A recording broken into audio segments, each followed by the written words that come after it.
Today's morning devotional. One superior to angels. Being made so much better than the angels, as he hath by inheritance obtained a more excellent name than they. For unto which of the angels said he at any time, Thou art my son, this day have I begotten thee? And again, I will be to him a father, and he shall be to me a son. And again, when he bringeth in the first begotten into the world, he said, And let all the angels of God worship him.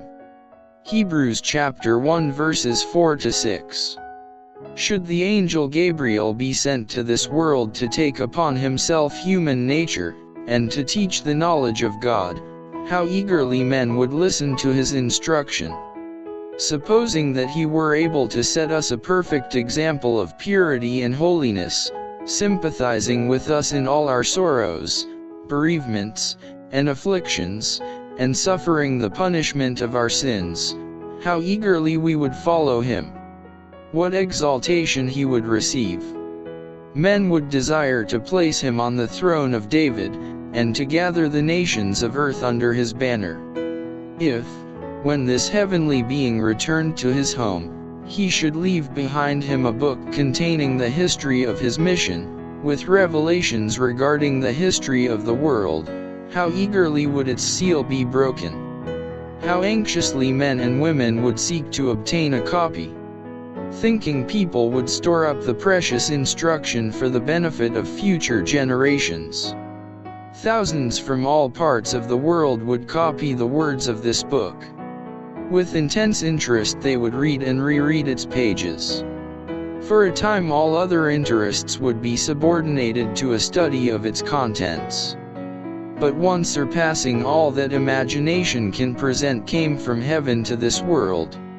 Nearly 2,000 years ago a voice of strange and mysterious import was heard from the throne of God, Sacrifice and offering thou wouldest not, but a body hast thou prepared me.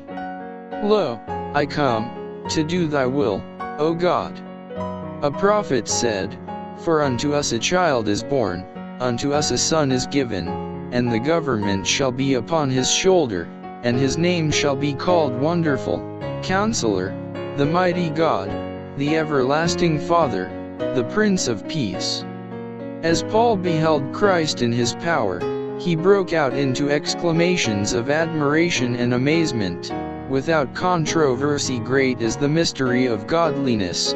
God was manifest in the flesh, justified in the Spirit, seen of angels, preached unto the Gentiles, believed on in the world, received up into glory.